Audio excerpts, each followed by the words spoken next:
Chiefs Kingdom. What's good? This will be the first meeting of the season between the Kansas City Chiefs and the Denver Broncos.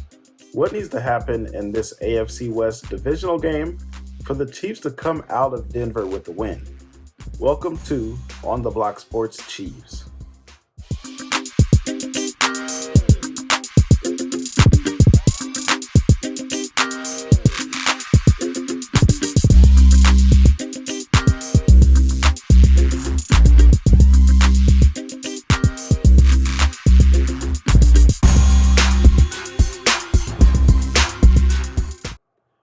My name is Anthony, and this show here is called On the Block Sports Chiefs. Go ahead and like, comment, and subscribe. And before we go any further, you can follow me on Twitter at Anthony D. Hatton 2. That is Anthony D. Hatton 2. Go ahead and follow me there. You can also check out some of my articles on arrowheadaddict.com. Not only me, there's a lot of great guys on there and great ladies. Overall, it's just a dope website to get all of your daily Chiefs news. So check that out as well. We have in this matchup, this is the first matchup of the season between the Kansas City Chiefs and the Denver Broncos. The Chiefs are 9-3, and then if you flip that record around, the Broncos are 3-9. Although things have not gone as expected for Denver whenever they made the Russell Wilson acquisition, whenever they had other players coming on board, it will be interesting to see some of the individual battles. Of course, you got Russell Wilson and Patrick Mahomes. Those are going to be the two quarterbacks. Anytime you have big names, those are going to be all over the camera. But also, for me personally, I like to see how Travis Kelce bounces back after his somewhat pedestrian game in Cincinnati.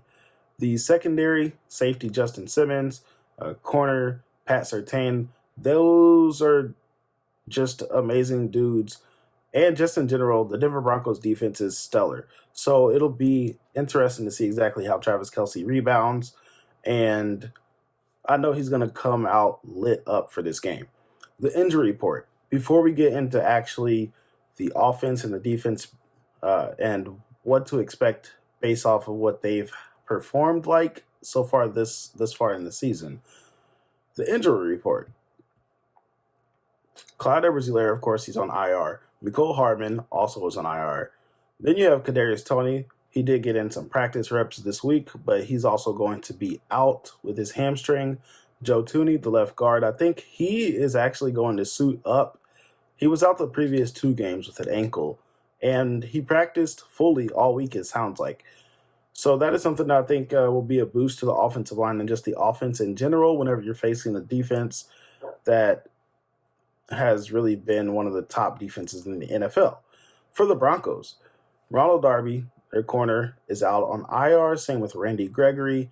And then another big one for them, their wide receiver, Courtland Sutton. He is out with a hamstring, but they also kind of get a little bit of good news. Jerry Jeudy, their other wide receiver, who in my opinion is actually better. He's more explosive. He has better hands than Courtland Sutton. He is going to be in. So that is something that Russell Wilson will have a little bit of a different flavor to lean on. By the numbers, for the offenses, everything is better for the Chiefs. That is to be, it's not really a surprise. The Chiefs lead the league in points per game, yards per game, and also passing yards per game. But they're also better than the Broncos on the ground as they average 117 yards on the ground, and the Broncos only average 103 yards. So that is something that I think the Chiefs, they should look to go into this game trying to exploit whoever is manned up with Travis Kelce. And do it early because he needs to shake off whatever happened last week.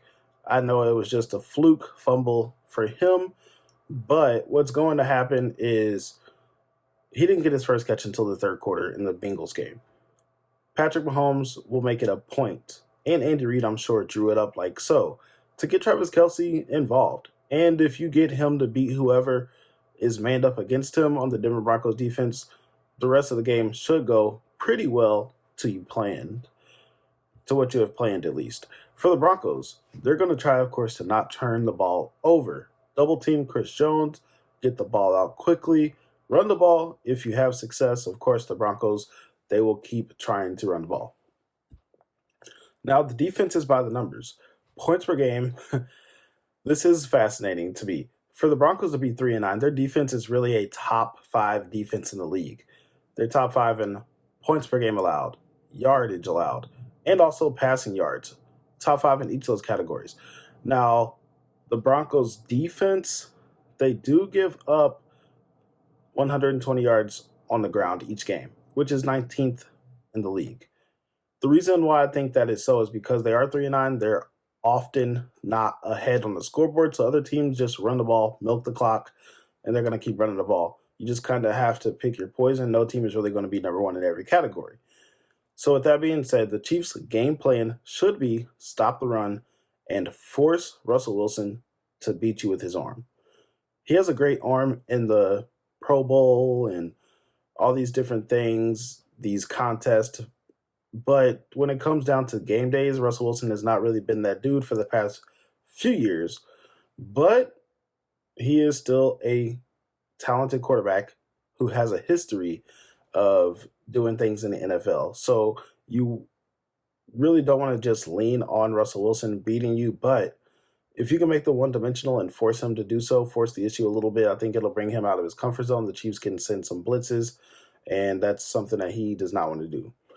The Broncos' game plan for them on their defense, use their secondary with physicality. They have nice size, and I think they can actually get up into the Chiefs' receivers. They can also bump a little bit on Travis Kelce. He's a big dude, but defenses have had some success doing that in the past, double teaming him and being physical. Keep doing what you've been doing all year. Denver, I don't expect you guys to do too much different. Take a little bit of note of how the Bengals were able to keep Patrick Mahomes in the pocket and keeping him from rushing. So I think that's something that they'll watch a game film on and just throw that in also with their defense is already going to be really good. Overall, the Chiefs just need to take care of business. I mentioned before the Broncos have a top 5 defense, but their offense will just not be able to score enough points to keep up with the Chiefs' offense. It doesn't really matter how the Chiefs perform. They're going to put up too many points for the Broncos to actually follow and go back and forth, put some points on the board at the end of the game. Whatever it is, the Broncos are not good enough offensively. And I hate to say that because it is a divisional game. It's going to be tough. It will not be a blowout. But I will give you my prediction right here, right now. The Chiefs will win this game 23-15 in Denver. And largely that is because the respect is there for their defense. If I could be wrong, the Chiefs faced a really good defense in the 49ers earlier this season and lit them up. But I just have too much respect for the defense over in Denver. I think they'll do a better job. And usually whenever it's a divisional rivalry, you have at least some knowledge of what they're going to do. You studied them a little bit more and have kind of tested it and done things in the past. And with that being said, once again, the Chiefs are going to win 23-15.